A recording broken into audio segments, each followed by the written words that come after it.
Okay, Bismillah, Alhamdulillah, wassalatu wassalamu ala Rasulillah sallallahu alayhi wasallam. What I just said was, in the name of Allah, most gracious, most merciful, praise be to Him, and may His peace and blessings be upon His Messenger Muhammad sallallahu alayhi wasallam. As we usually start our speeches or anything of any significance with that, because you seek the pleasure of Allah. We start everything of any of significance with the name of Allah. And the Prophet said, whoever doesn't do that particular action of theirs, or is deficient. Today's session is going to be about. First of all, I'm very excited to actually do this session with you, just for the sake of how many. Well, I guess we're all new Muslims, aren't we? Right? Every morning we're in. Okay, but how many people do we have who are fasting Ramadan for the first time? This is going to be their first Ramadan. One. First Ramadan. Okay. Second Ramadan. This is their second Ramadan. This is your second one. Okay. All right. Third. Nice. So, great, cool, great. Okay. So I guess most of you have already experienced Ramadan, right? And remind me of your name. Vic. Okay, Vic. So this is going to be your very first Ramadan, right? Okay. I'm very excited for you. But guess what? Most people, most Muslims, even if it's every Ramadan feels like their first Ramadan, especially the first few days, right? Because you haven't done, fasting is something that we don't do on a regular basis. I mean, we're supposed to, but because it's not something that we do on a regular basis, for the first few days, for everyone, it feels like this is my first Ramadan. As if we're experiencing fasting for the first time, if you know what I mean. So, but soon after, maybe the first 3 days, some people might take them a week, right? Maybe some people it takes them more than that. But soon after, once you get into the month, you become so used to it that by the end of the month, most people forget what it's like not having Ramadan around. So you wish you can just go on. There's so much momentum, spiritual momentum and energy, that you just want to carry on, right? So thus most of our talks, or just like right now we're talking about preparing for Ramadan. Some people started this preparation a long time ago. Some people started, a week before or 2 weeks. Some people begin one day before Ramadan. Some people begin the first day or the second day when they finally realize that Ramadan, when Ramadan finally hits them, right? They start that. But just like we're doing prep now, most people, and the reason I'm talking about this in the beginning is I just want you to look forward to something, right? At the end of Ramadan, most people, they're like, our focus and our concern is how do we keep the spirit of Ramadan for the rest of our lives, or until the following Ramadan. And that's the greatest challenge. Ramadan is so unique, so beautiful, so natural, so personal, that you connect with it. It almost feels like it's someone. You feel like it's just not a month. It's just, you almost feel like you're with someone, and you feel touched by that person. And you feel like, okay, you just you actually gain yourself. So Ramadan just helps you gain yourself, gain your self-control. So therefore, you feel like, you connected with somebody. You connected with So what is it about Ramadan? Many things, we'll talk about it inshallah ta'ala, but the greatest thing is the act of fasting. Because Ramadan is the month of fasting. We also, the term for it is Sawm, right? Sawm. So what is Sawm? What does it, it comes from Sama. The act of Sawm is something that involves restraint. So in Arabic, Sawm comes from a word, they say the meaning of it linguistically is habs. Habs means to restrain, to pin down, to withhold. But at the same time, it also means to leave or forego, right? So it gives, it's whatever has to do with gaining control over something. So sometimes, right, you gain control of something by holding onto it, and right, and sometimes you gain control over something by putting it away. Does that make sense? So it implies control of something, right? Does that make sense? Just linguistically speaking. And the reason it's important just for us to reflect on the linguistic meaning is because pretty much you'll see that that is the purpose of fasting. That's what you need to be focusing on. That's what you will gain out of it, right? That's what it's meant for, right? So either to hold, to restrain, to pin down, to grab something, or to forego, or to, in a way where you're actually controlling it. So it has to do with controlling.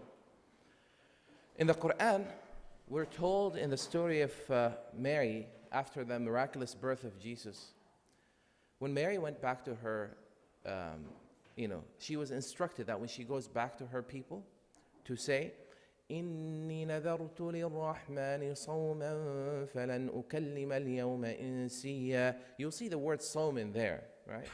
Does this have a pointer? Is it pointer?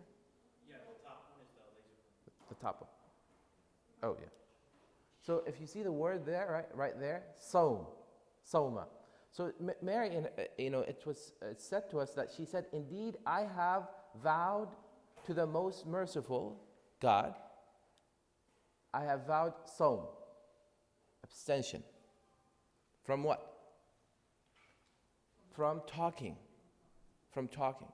She says, "I'm going to be quiet. I'm not going to say anything." So she said, she clarified that by saying, "So I will not speak today to any person.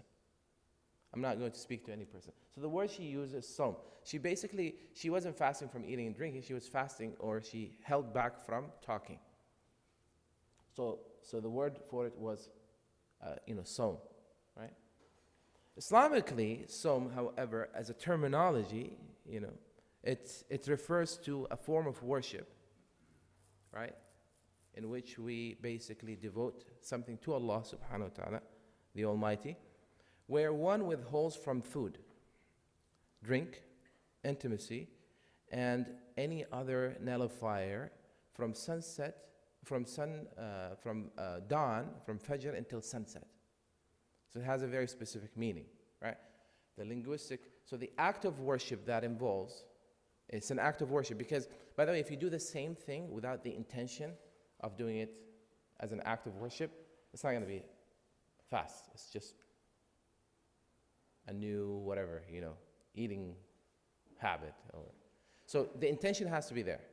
So one, you're doing it as an act of worship. There's an intention behind it. The intention is followed, or you're making a commitment not to eat, drink, or have intimacy with your wife, of course, because you're not supposed to have intimacy with other than your wife any time of the year, whether you're fasting or not. And you withhold, you stay away from any other nullifiers from dawn, from Fajr, right? From Fajr, from dawn. Sometimes people say from sunrise. It's not from sunrise. It's wrong. Or sometimes people say during daylight time. No, it's not. It's from Fajr, from dawn, which is before sunrise, right? Until sunset. What's the purpose? What's the wisdom behind it?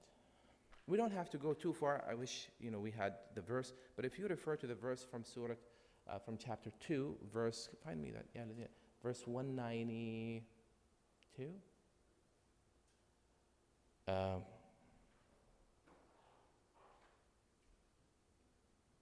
183, right here. We are told, Allah says, يَا أَيُّهَا الَّذِينَ آمَنُوا كُتِبَ عَلَيْكُمُ الصِّيَامُ كَمَا كُتِبَ عَلَى الَّذِينَ مِن قَبْلِكُمْ لَعَلَّكُمْ تَتَّقُونَ. Believers, are addressed in this verse. They're told that fasting has been decreed upon you. It's written or it's prescribed for you, right? Like it was for those who were before you, so that you may attain taqwa. Taqwa means, it's translated as righteousness. It's also translated as piety. It's translated as virtue. So, oops, sorry about that.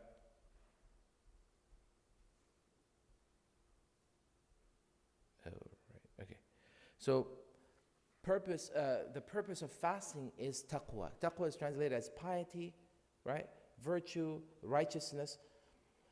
It is that status that not necessarily amuse you, but it's that status that shields you from the wrath of God and brings you closer to His mercy. It's that status or state where you actually avoid things that He has forbidden and do things that He has commanded you to do. It's actually the state of being mindful of His presence. So much so that you have some energy, you have some spiritual energy, spiritual capital, right? To resist temptations and do that which is right. State of virtue. And you attain that, right, by having that intention and restraining yourself and regaining your self-control. When people ask me, so what do you think is the best? I say one of the greatest benefits of fasting is it makes you discover what you're capable of, the level of virtue and piety that you're capable of. Because in the month of Ramadan, we're told to stay away from things that were otherwise lawful, which reminds me, I would really, really, really, really appreciate, Brother Zuhair, a bottle of water. Now, I won't be able to do that in Ramadan, right? So water is pure, it's right? But in Ramadan, you keep yourself away from things that are otherwise what? Lawful, permissible. So if you can, and the idea is that if you can, thank you, shukran. The idea is if you can do that during the month of Ramadan, stay away from lawful things, and everything is pretty much lawful except a few things that we were forbidden from, then you have what it takes and you have the strength to stay away from the little forbidden things for the rest of the year. You get my point? So if water, right, which you can enjoy and everything, you can stay away from it temporarily, and you have the self-control and the ability to stay away from, for a few hours, right, and other things that are lawful, then the unlawful few things like drinking alcohol, eating certain things, and certain types of relationships, right, then you can stay away from these things for the rest of your life. You have what it takes. So you can't say, well, I'm addicted. Oh, I can't help it. No, you can help it. That's what Ramadan is all about. Fasting is all about making you realize that you're stronger than you think. You're stronger than Satan makes you believe you are. You're a lot stronger. You're much more spiritual. You're much more, pious and capable of piety than you think. All right? So it's all about regaining your self-control, and it's also about purifying oneself. The act of fasting, right, it is one of the 5 pillars of Islam. It's one of the 5 pillars of Islam. It's an essential, part of Islam, one's Islam.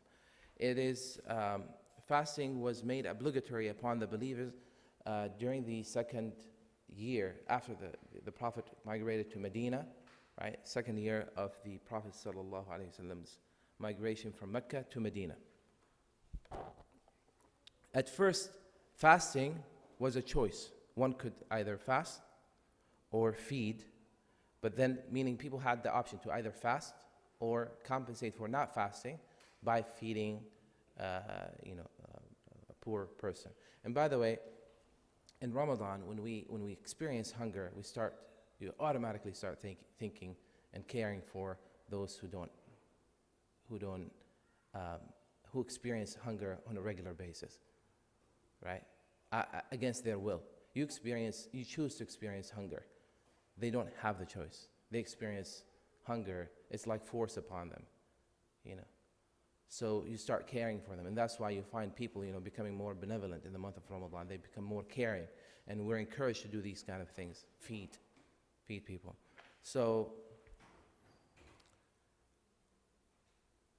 it was initially made obligatory, but initially it was a choice. People had a choice. And some scholars say that the initial fast wasn't even a whole month. It was one day, or which is the day of Ashura. Immediately the following year, fasting became obligatory. Right? The month of fasting, the month of Ramadan. So the first year of the Prophet, when he went to Medina, fasting was an option. You can fast, or if you choose not to fast, right, then you have to feed. So you had So in order for you to avoid, not avoid, but you fast. If you don't fast, you have to feed somebody, a hungry person. You have to feed a poor person. The Prophet himself, the amount of Ramadans that he fasted was 9 Ramadans, right? Because he died after the 10th year. So if he started the second year, from the second to the 10th, that's 9 Ramadans that the Prophet spent with his companions, after which he passed away. And everything that we pretty much learned about Ramadan, it was because of these 9 years, what the Prophet practiced and what he taught the companions during these 9 years. The ruling, what is fasting? The jurists believe that fasting is obligatory upon the believer, right? It's mandatory. And the evidence for that is found in the Quran itself, where Allah the Almighty says in verse 185, فَمَنْ شَهِدَ مِنْكُمُ الشَّهْرَ فَلْيَصُمْهُ. So you have two things, fasting, and then you have fasting the month of Ramadan. These are two things. Fasting in and of itself was made obligatory in the previous verse that I shared with you. Remember?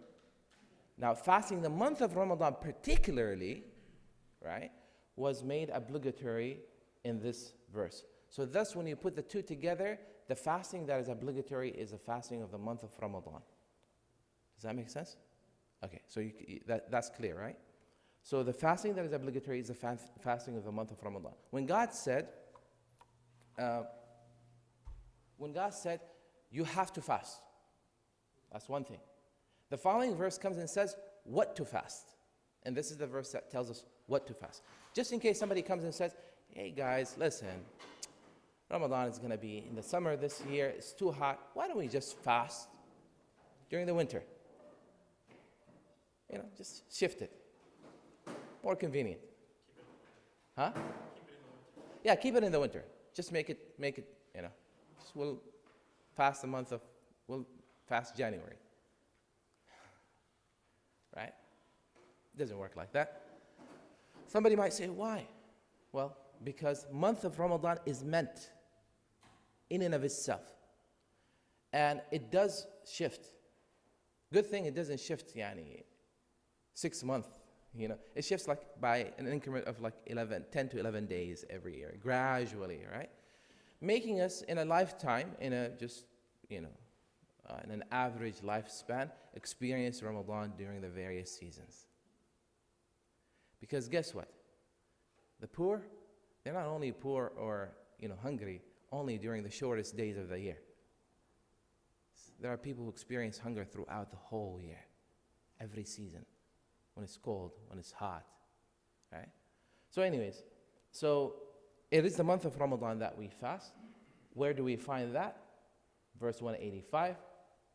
The verse talks about the month of Ramadan. God speaks highly of the month of Ramadan. It's a special month, right? And we talk about why it's a special month. And then we are told, فَمَنْ شَهِدَ مِنْكُمُ الشَّهْرَ فَلْيَصُمْ. Whosoever sights the month, meaning the moon, whoever sees the evidence for the arrival of the month, right? Let him, fast it. Let him fast it. From the prophetic tradition, the sunnah of the Prophet, the Messenger of Allah sallallahu alaihi wasallam said, observe fasting upon or on sighting the crescent. صُومُوا لِرُؤْيَتِهِ وَأَفْطِرُوا لِرُؤْيَتِهِ. And terminate fasting, end fasting, and begin, upon seeing or sighting the new moon. But however, if for some reason you can't see it and it's cloudy, then the Prophet, peace and blessings be upon him, said, then complete the number 30 days, complete 30 days. The count of the days of the previous month is called month of Sha'ban, right? So complete it. So because no month is more than 30 days. The month is either 29 days or 30. Actually, by the way, the astronomical lunar month is actually neither 21, 29, or 30. It's actually 29, almost 20. It's 29 and almost 0.5. It's a little less than it. Let's just say 29.5. So it's 29 and a half. So, right?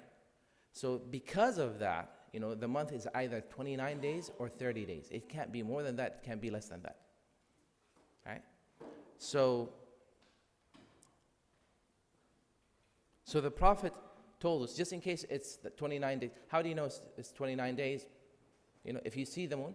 If you don't see the moon, then you basically calculate 30 days and you begin automatically. Right? When does it become obligatory?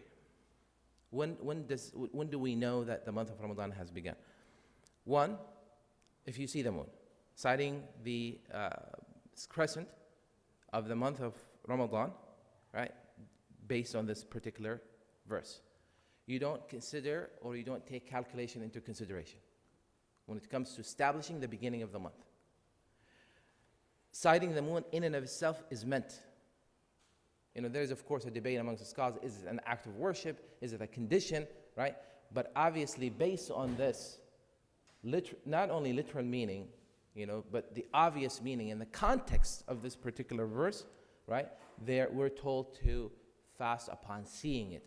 And the Prophet further, in these authentic narrations collected by Imam Bukhari and Muslim, says that when you see it, fast. And if you don't see it, then go for 30 days. And that's it. So in and of itself is meant. And by the way, this coming Friday, there's a debate on this issue, right, between myself and another imam from San Diego. And, and I believe that, not only do I believe, but 99.9% of the scholars of Islam throughout history believe that sighting is a condition. If you don't sight it, right, then you go for 30 days. And there, in my opinion, I don't want to give away some of my points in that debate, but in my opinion, sighting the moon of the month of Ramadan, the only month that we're supposed to do all of this for, we have to do that for, is the month of Ramadan. As if the month of Ramadan is this just special guest that we need to anticipate, we need to go out and wait for, right? We need to go out and wait for. It's like this special guest that we're welcoming. We don't just calculate and say, okay, we figured it out. Okay, see you Ramadan in 6 months. No. It's something that we basically go and welcome. And if we, for some reason, don't see it and we come back disappointed because we couldn't see the crescent, guess what? One more day, Ramadan, one more day. Right? And we go back. As if it's meant for us to basically realize how special it is and prepare ourselves for it. And not just sit around until you're basically a reminder or your alert system or whatever on your laptop or your smart device or your phone goes like tit tit tit tit. It's Ramadan. No. You're supposed to await the arrival of the month of Ramadan and build up the excitement about it, right? And it's an ancient tradition throughout the generations. Muslims used to go out in large numbers and wait, children, adults, everybody, and whenever they see it, people greet each other, and if they don't see it, they come back a little disappointed, but they know they have one more day, right, to wait, and that's it, and they begin the following day, right?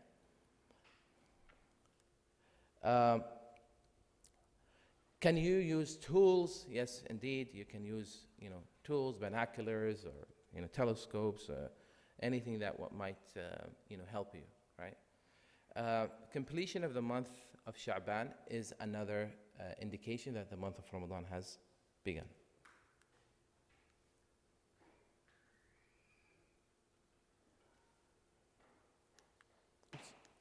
Okay. There you go.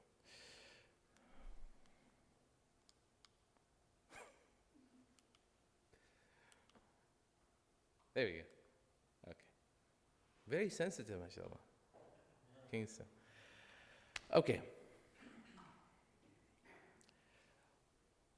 Do you, when you tell people, especially like your first, I fast a month of Ramadan. Oh, you're going to fast a whole month? People sometimes think that we're going to fast a whole month.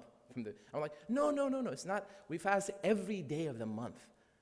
We just fast during a particular period. So the fasting period is actually from, as indicated, from dawn until sunset, right? Allah said in the Quran, وَكُلُوا وَاشْرَبُوا حَتَّى يَتَبَيَّنَ لَكُمُ الْخَيْطُ الْأَبْيَضُ مِنَ الْخَيْطِ الْأَسْوَدِ مِنَ الْفَجْرِ. And eat and drink until the white thread of dawn, the white line, right? Daybreak. Basically, you can tell that apart from the dark one, right? In the horizon. If one is unable to fast, what happens? That individual can break their fast and make up another day. So for instance, if you know that you cannot fast for physical reasons, health reasons, you can't fast. Right? Your doctor, you have a surgery, your doctor told you that you're going, you're diabetic, or you have some health condition, then you don't have to initiate the fast. Now, if you don't know, you're weak, you don't know whether you can take it or not, you're not sure, or you're healthy, nothing happened, but while you're fasting, something came up. You passed out, your blood pressure dropped,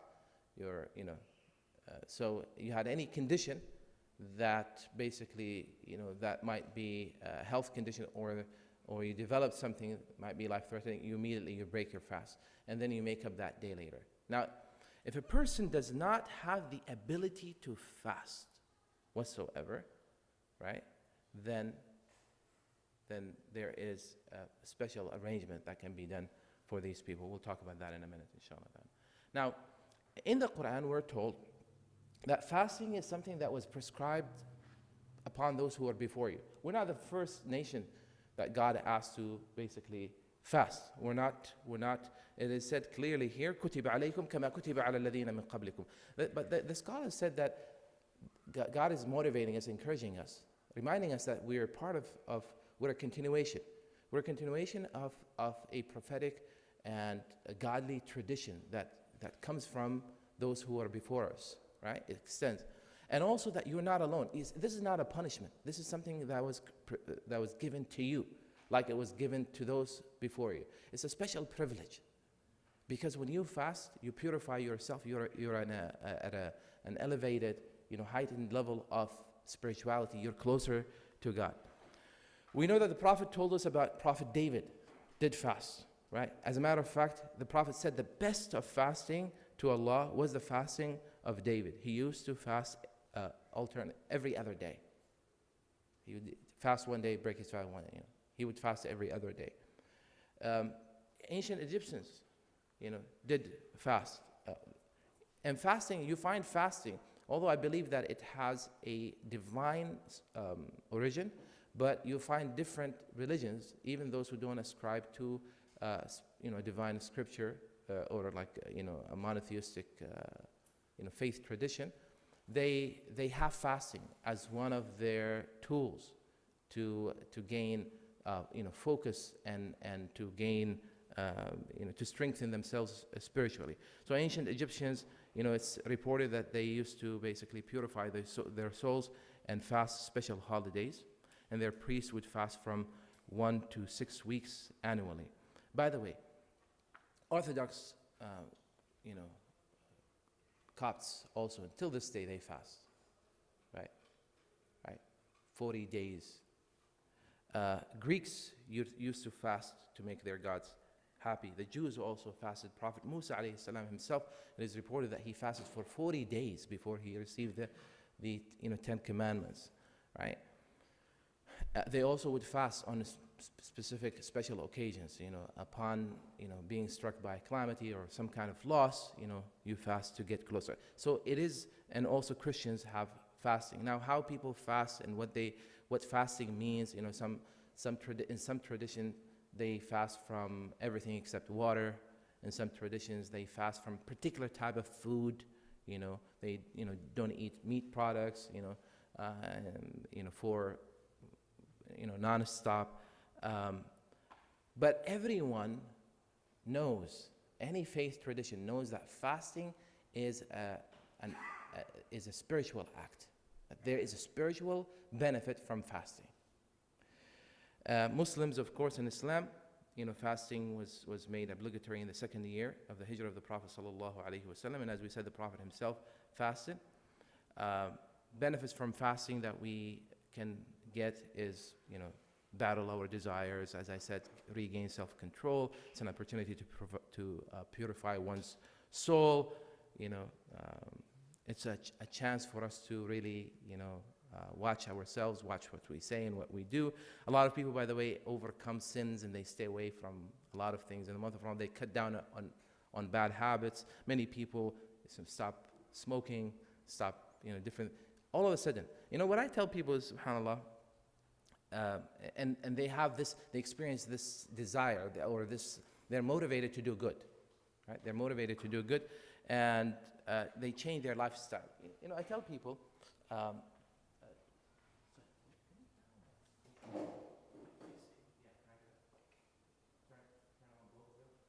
I tell people? I tell people, how come? Right? We still work in the month of Ramadan, still go to school, do all these things, right?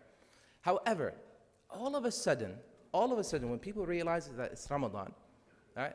All of a sudden, people stop bad habits. They have more time to pray. They pray not only 5 times, they pray more than, they pray the voluntary prayers. People show up at the mosque every single night and they pray. They read the Quran every single day. You know what I'm talking about? Yeah? No? Yes? People are nice to each other and they're kind. They show up at the mosque every single night. Right? They just come. They invite each other. People now are able to spend more time with each other. Families come together on a regular basis, right? They meet each other twice, at least, some families twice, some of them at least once, right? People all of a sudden now have more time to respond to other people's invitations, and they socialize more. They go break fast together, and they invite other people. And I'm like, do we have more time in Ramadan that we don't have? No. So what changes? It's not like there is this Ramadan costume that you put on, and then all of a sudden once you put it on, right, or when the crescent appears of the month of Ramadan, you get special powers, and you become a super Muslim. You're the same person, or are you? Right? There is a switch, a mental and a spiritual switch that we turn on and off, right? And then we reconnect with the purest version of ourselves. We reconnect with ourselves. We reconnect with certain, principles that we believe in, that we have bought into. And that's why, by the way, in the month of Ramadan, the true you, comes out, right? And that's why you find people in the month of Ramadan, either they become better or they become worse, right? We are told that the month of Ramadan has great virtues. It's the month during which the Quran was initially revealed. The Quran was revealed, came down in stages. The initial stage was when the whole revelation came down from above the seventh heavens, right, to the lower of these heavens, in preparation for it to be sent down in segments. So it came down to, according to Ibn Abbas, to a place in the lower heaven, right, which would be the closest to us, known as the house of glory, right? And it was stored there. And then it came down in segments. In what format? Don't ask me. Especially, IT people might be wondering, okay, in what format did it come down? I don't know. Don't ask me. Right? We don't know. But it came down. So, and then it was revealed to the Prophet in segments. Right? So that happened during the month of Ramadan, that initial revelation. And many scholars are of the opinion that the first revelation that came also came during the month of Ramadan. I happen to really lean towards that opinion as well. We are told, the Prophet said, when the month of Ramadan began, the gates of paradise are opened and the gates of hell fire are locked. It's an indication, right, that gates of mercy open up and gates of wrath close down. The leading or the worst of the devils, the leading, devils are chained up. And the scholar said that what this means is that their ability, and actually in a prophetic statement, the Prophet said that they are not able to influence people as much as they would do otherwise, like other than the month of Ramadan. They experience a limited amount of impact or influence on people. They're held back. And that's why I said, you're your better self in the month of Ramadan, right? And in the month of Ramadan, you're on your own, pretty much. So when people do certain things, that's you. And if you find that you have some serious issues, then maybe Ramadan helps you identify them and say, you know what, I need to work on myself. I can't blame it on the devil, right? But once again, it doesn't mean that the devil has no impact, has no influence on you whatsoever. They can't, come near you, and you're the devil, because I don't, sometimes people do certain things and they feel so bad. They're like, oh, all along I thought it was devil making me do these things. It turns out that I was the one doing it. Well, that's a chance for you to actually do something about it, right? Again, it doesn't mean that they have no influence. And by the way, they have no control, whether it's the month of Ramadan or outside the month of Ramadan. The devil, Satan, all right, and demons don't have authority over us. They don't have any control over us whatsoever, right? They have the ability to whisper. They have the ability to influence us, just like your friends that you choose to hang out with and listen to. And, just like these people that you basically look up to, or people that you really worry about how they perceive you and what they say, just like these trendsetters or celebrities or whoever that we admire or look up to, whenever they do something like, we're tempted to do what they're doing, and we're just like they have influence over you because you allow it, or you basically, the devils likewise, they only have that kind of influence, but they don't have any control or authority over us, so we can't blame them. As a matter of fact, in the Quran we're told that Satan, at the end of, when the whole matter is settled on the day of resurrection, Satan will turn against those people that he tempted, and he will say, وَقَالَ الشَّيْطَانُ لَمَّا قُضِيَ الْأَمْرِ إِنَّ اللَّهَ وَعَدَكُمْ وَعْدَ الْحَقِّ. God has promised you the truth, I have promised you as well, but I had no authority or control over you, except that I tempted you and you listened to me. So today, blame me not and blame yourselves. You're the ones that responded to me, right? So don't blame me. So if anything, the month of Ramadan again makes us realize that we really have a lot of control, right? Also in the month of Ramadan, there's the month that is better than 1,000, the night that is better than 1,000 months. It's called Laylatul Qadr, the night of Qadr, or the night of power, or the night of decree, right? People are set free from hellfire, those who believe in God and observe His commandments. There is the Taraweeh prayers, nightly congregational prayer, and forgiveness for those people who observe fasting or pray at night from their previous sins. And then at the end of the month, we all aspire to be amongst those who are granted emancipation from hellfire. Fasting has 4 essential pillars, 4 essential elements.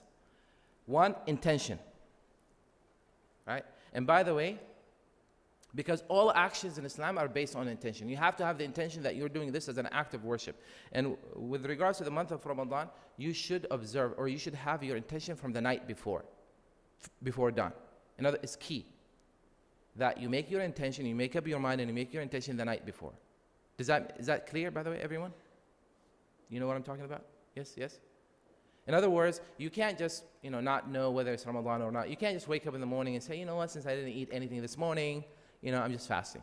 You can do that with regards to voluntary fasting. Meaning, today, if this morning, if you woke up, right, and you're like, well, I haven't eaten anything, it's noon, or it's past noon, or it's almost noon. By the way, you have to make your intention before noon, right? The day is like before midday. So up until midday, you can say, you know what, it's almost 11 o'clock, I haven't eaten anything today, I might as well just fast and make your intention, right? You can do that. With fasting, the obligatory fasting, the month of Ramadan or the makeup days, right? You have to have had the intention from the night before or from before dawn, before Fajr. Is that clear? Right? So you have to have your intention. Number 2, abstaining from acts that break one's fast. Intentionally eating or drinking or engaging in intimacy, these things, right? Or vomiting, and you basically avoid these things, doing these things intentionally. So it involves, this is the second element or pillar of fast. The third one is the time, right? The period, the time period of fasting from dawn. So you have to, when it's done, when you know that it's done, then you stop eating and drinking. When it's sunset, you basically begin eating and drinking. Right? Can someone say, oh, I want to go beyond that. I want to go until midnight. No. You should break your fast. Even if it's with a sip of water. Even if it's with a date. Right? With date fruit. And then the fourth one is the person who fasts. Who is supposed to fast? Or who is obligated to fast? Right? Fasting has 4, a person who fasts, who observes fasting, must be, not that the person, who doesn't have these cannot fast. They can fast, but in order for them, this individual is obligated. Other than this individual, they have the option to fast, right? So it counts in the case of a person who is 1, Muslim, right? 2, mature. In other words, someone that reached the age of puberty, right? Or the age of 15, whichever comes first. 3, sanity, person who's sane. 4, ability, like the physical ability. If you're not physically able, you're not obligated. لا يكلف الله نفسا إلا وسعها. Thus, those people who may be terminal or they have chronic conditions and they cannot, fast, or fasting might cause bodily harm or might be life-threatening, they don't have to fast. And if it's a permanent condition, right? If it's a chronic condition, then they don't have to fast. They're not obligated to fast. Is that clear? Right? Okay. So someone might say, wait a minute, well, what if my wife is not Muslim and she wants to fast with me? She can fast if she wants, but she's not obligated. You can't tell her, well, you have to fast. I'm fasting, you have to fast. You can't. Yep. Okay.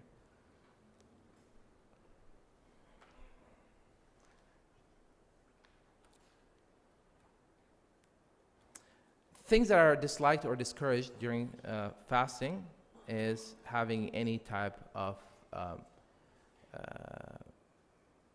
intimate contact or foreplay or tasting food unless it's necessary. You have to, right? Because you're right. To continue fasting without eating, like it's called wisal. To go on saying, I didn't eat anything overnight, and you move on without. You have to eat something. The Prophet ﷺ forbade us from doing that. And of course, engaging in any conversation or talk that is like vain or worthless. Things like anything that wastes your time and not allow you to take advantage of the month of Ramadan. Now, the following actions void your fast. It invalidates it, breaks your fast. Intimacy or intercourse. Intentional eating, drinking, or related acts. right? Also, according to many scholars, cupping of blood, post-childbirth bleeding, or menstrual bleeding. It's not mentioned there, right? It breaks the fast. And intentional vomiting, somebody sticking their toothbrush down their throat and intentionally throwing up, right? Again, these are the things that invalidate the fast. And they constitute, complete intimacy has makeup, and it has a very harsh kafara. Kafara is basically something that the person must do to offset.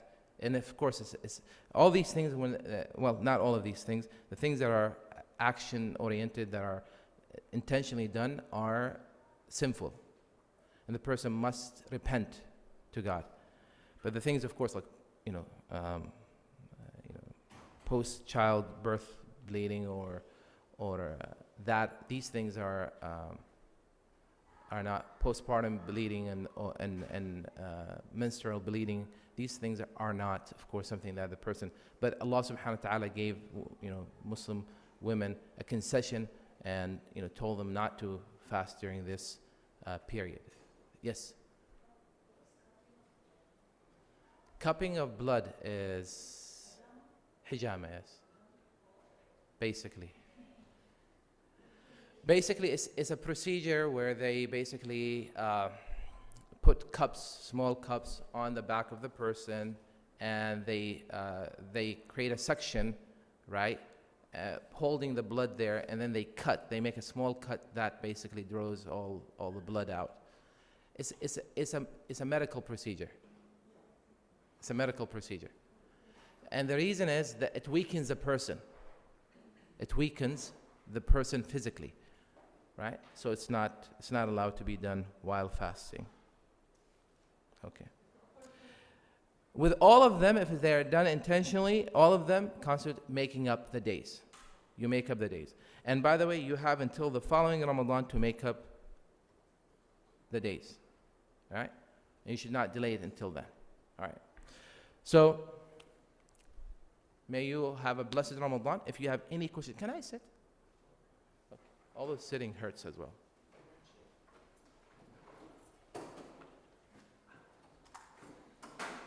Are we getting questions from online? If people tweet it, yeah. Otherwise, we'll just focus on it. For those people who may be online with us, you have your key?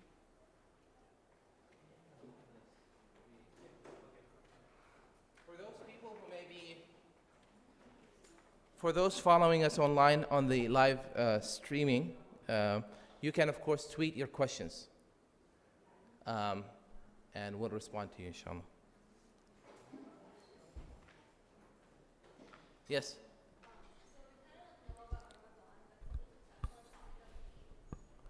Okay, so what about the topic of Eid? Yes. Okay, but basically Eid is the day of festivity. It's the first day after the end of the month of Ramadan, the beginning of the following month, the following lunar month.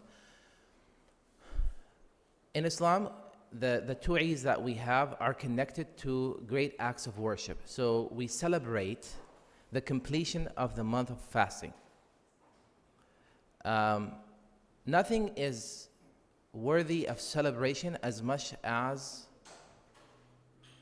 an act of worship like fasting the month of Ramadan or performing Hajj, which brings us closer to God, right? And make us or allow us to attain higher level of spirituality and bring us closer to the one that created us. So basically we celebrate, and when Muslims celebrate, when we celebrate, what do? We celebrate the remembrance of God. No. We celebrate the remembrance of Allah subhanahu wa ta'ala. We celebrate the remembrance of God, and we rejoice, right? Eat and drink. Remember Allah subhanahu wa ta'ala. Care for each other, care for the family. There's something very interesting that we do on the day of Eid, or that we do before the day of Eid, which is what? Give something called what? Zakatul Fitr, right? There's a mandatory giving that we do, offering. There's a mandatory offering or giving that we do, and that is to feed a poor person, to feed one individual, right? And the amount that was set by the Prophet was a measure, right? An amount of food, rice, some kind of grain, right? Wheat, and that amount is sa', right? Which is 4 handfuls of that food, rice or. So it's estimated these days, but depending on what type of food item we're talking about, it's estimated anywhere, by anywhere between $5 to $10. Most mosques we do $10, right? So basically, and it's on behalf of every member of your household, every Muslim member of your household, be it someone that fasted or someone that didn't fast. Meaning, even if it's like a child that doesn't fast, you do it on behalf of that, right? So now that you have experienced basically hunger, and now that you have experienced spirituality, now you basically practice giving at the end of the month, right? And it's something that involves giving for to the poor. All right. So, any other questions? What?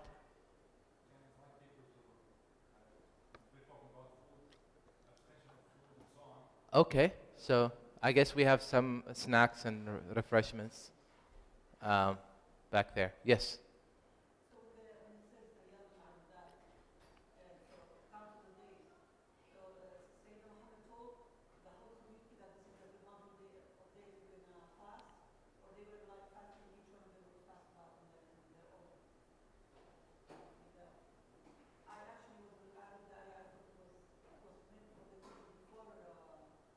Yeah, أيام معدودات, it's an expression, that it's a certain amount of it. It's not an open-ended thing. Who? Before Ramadan, or before Ramadan? Before Ramadan was obligated.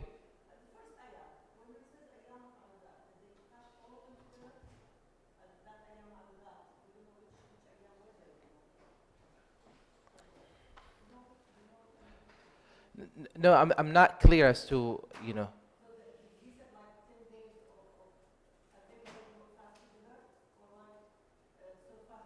The initial fast, the first year, before Ramadan. Yeah, I don't know. I don't know. The answer is I don't know. There are different. Some narrations say it was Ashura. Some. So I don't know. I don't know what happened during that first year. I'm not 100% clear as to how the Muslims fasted. But we know, even if the word ayyam ma'dudat refers to the month of Ramadan, this is a Quranic style, showing us same thing about Hajj, right? Yeah, ma'lumat, and there is also ma'dudat. It's ma'lumat and ma'dudat as well, So it's an expression saying that, remember Allah or mention Allah Azza wa Jal for a number of days. This is not going to be something that you do forever and ever and ever. It's something that, yeah. But I don't know. The answer is I don't know.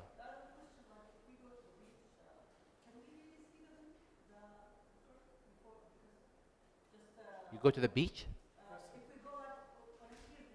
Okay.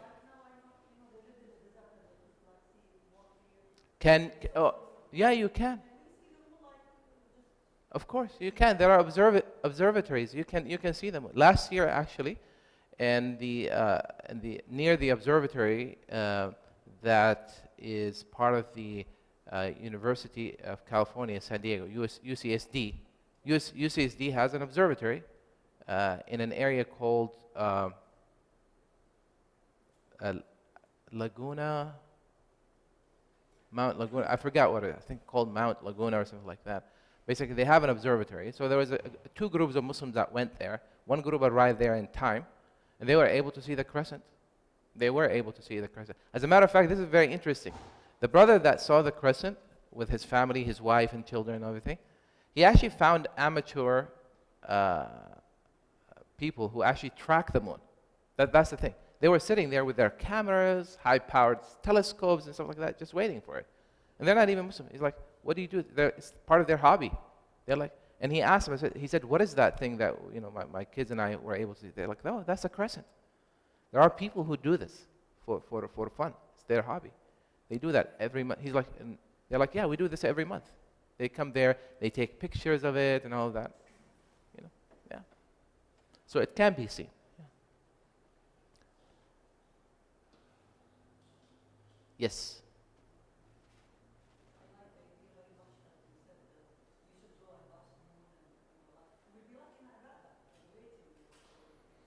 I remember, Hamza Yusuf one time did this video, right? There's this video that he did, and if you see it, and it was just amazing. It didn't really hit me until I saw something like that, where people afterwards, the kids were jumping. We see it, sisters were like kissing and hugging each other. Family members were congratulating one another. People were making the dua. There's a dua that the Prophet taught us, which is when you see the new crescent, Allahumma ahillahu, to say Allahu Akbar. Allahu Akbar is something Muslims say when they're excited. You remember the day some of you took Shahada? When you finally pronounced the Shahada and people started screaming, Allahu Akbar. That's something that people do when they're excited, right? By the way, it's not supposed to be threatening. It's supposed to be excitement. So they got excited, Allahu Akbar, and they're praising Allah, and they're talking to the moon, right? Allahumma ahillahu alayna bil yumni wal iman was salamati wal islam. Rabbi wa rabbuka Allah. Your Lord and our Lord is Allah Azza wa Jal. People tear up, people hug each other, they congratulate one another, and then they pray Maghrib, together there, and then they leave. It's a beautiful tradition. It's a beautiful thing. And it was just that video was just amazing. I think you can look it up on YouTube, But imagine when you experience that. Even when you go, I remember going, even when you go and you don't see it, right? And you're kind of disappointed that you didn't see it, but at the same time, you feel like, I urge you to go to our YouTube channel, IIOC TV. Few weeks ago, Ustad Uthman Umarji gave a khutbah about focus. Look it up. Right? There is a reason why we're told to look out and look for and look into and consider and contemplate and gaze into the stars, gaze into the moon, right? Look around you, right? Look at nature. You don't get to do that if you're just sitting in your own little cubic and you're just looking at like smart devices and right. You're looking at smart devices that give you alerts and stuff like that. Even when you want to watch something, you go on some kind of channel that gives you live feed of something of some kind. You go out there and you connect with it. And subhanAllah, even when you don't see the moon, that when you pray Maghrib right there, it's just, and you look at the sunset, right? And then after the sunset, you wait to see the moon and you're looking around and you reflect. There's a therapeutic, by the way, it's proven scientifically, right? That there's an effect. There's an actual, physical, emotional, and of course we argue, spiritual effect of doing such a thing on the individual, right? Perhaps that's something that is meant. Is it cold? Is it too cold? Okay. Next question. Question. Can you fast on the day of Eid? Second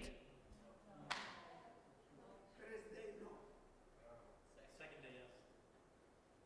First day, no. Second day, okay. Eid is the first day, anyways. No, it's not 3 days. It's one day. Eid al-Fitr is one day.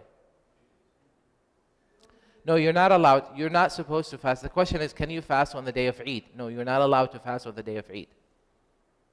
Right? As a matter of fact, you're not allowed to fast on the 30th of Sha'ban. It's called Yawm al-Shak. Right? So, Yawm al-Shak, yeah. Yawm al-Shak is the day that we don't know whether it's going to be the 30th of Sha'ban or the 1st of Ramadan. You're not allowed to fast it unless you know for sure it's Ramadan. If you don't know it's Ramadan, then you shouldn't fast that day.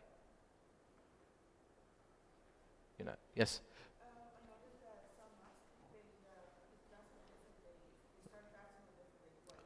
What's that? Different mosques fast on different days. You know, what's up with that? Why you know, well, again, due to the differences in, you know, assessing or estimating when the month is beginning, or, you know, of course, places that consider calculation or versus places that consider actual sighting of the moon, you know. So that's the issue. That's where it comes from. So some mosques are like one day ahead or, you know, after. Now, there's a, you know, just to be honest with you, there may be even politics involved in that, but yeah. But again, you fast with your community. You fast with your community. Unless you personally see it. When you personally see it, then you have to, regardless of what, yeah. Any other questions? Yes? Okay, yeah, one thing that we forgot to mention, also we didn't mention, I'm glad you brought it up, is what happens if you're traveling? If you're traveling, then there is a permission or concession that is given that you can actually break your fast. You have the choice to break your fast, right? Fasting becomes optional then. If you choose to fast, that's fine. If you choose to break your fast, you have the ability to do so. And if you do break your fast, then you just have to make up that day or number of days, right? So if you're traveling, right? Now I don't want to get into the detail. Okay, what if the purpose of traveling is something, you know? If you're traveling, if it's called a travel, if you can shorten your prayers, then you can break your fast. If it's a travel that allows you to shorten your prayers, then you can break your fast. But what I tell people is, of course, you're the best judge of it, right? Definitely I encourage people who are traveling westbound to break their fast. If you're traveling from East Coast to West Coast, right? Break your fast. If you're traveling from the Middle East, you're coming back here, break your fast. Otherwise, your day is going to stretch, right? And again, you know, and sometimes I know for some people it's very hard. Like, I don't want to break my fast. I'm not used to it. You know, they feel very guilty, and you shouldn't feel guilty, right? If your day is getting shorter, like if someone, let's say, is traveling, leaving, their plane is going to take off at 3 p.m. from LAX, and they're going to the East Coast, right? And you've been fasting up till 3 p.m. It doesn't make sense that, you know, and they want to, you know, they have the option to break their fast once the plane takes off. But I would encourage a person like that is if you can hold off, because your day is going to get shorter, right? So you might as well, because now you're going to have to make up that day. So it depends. Just use your best, you know, judgment. But again, you have the option to break your fast or maintain your fast. Yes. But here's the thing. Don't feel guilty for breaking your fast, because the Prophet said that Allah loves for His servants to take advantage of any concession that He gives, just like He wants you to take His commandments seriously. So when Allah says you can do something, He loves for you to take advantage of it. So don't think, because some people think that piety and being a good Muslim is like overburdening yourself. Like, you know, as if hardship or suffering is meant in and of itself. It's something that you should pursue. No, suffering is not something that you should bring or pursue. You should not bring it upon yourself. But if it's accompanied, if it's just the natural results of certain things, then it's an exercise of a chance for you to exercise patience and sabr and persevere. But you should not pursue it. You know, going and torturing yourself or doing something. Some people, for instance, you know, they work extra time, or they do certain things to cause themselves more fatigue, or thinking that that is piety, thinking that that's going to bring them closer to God. There was a man that was standing out in the sun, or sometimes people walk when they don't have to walk, thinking that that is piety. It's not piety. Or they don't eat and drink enough, or they don't hydrate themselves. Okay, yes.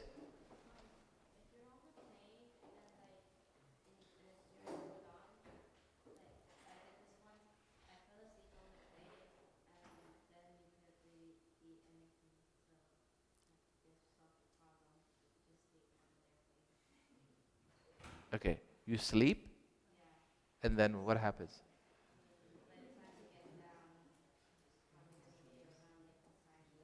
You can break it. Yeah, sleeping is good. Not everyone is able to sleep. I personally enjoy sleeping when I fly. I sleep well. Depending on who's sitting next to me, though. We're wrap it up. What's that? Okay. All right. So one last question. Yes. As far as besides fasting and praying 5 times a day, what else is a good to do in Ramadan? Fasting, praying 5 times a day, during Ramadan or otherwise, you still have to. Besides what you covered, the zakat and all that, fitr. The other things, staying away from, of course, unlawful things. Stay away from gossiping and backbiting. By the way, the Prophet said, "Whosoever does not abandon and stop or avoid sinning, or avoids telling lies and speaking ill of other people, then Allah is not in need of him starving himself." So what's the point? So the act of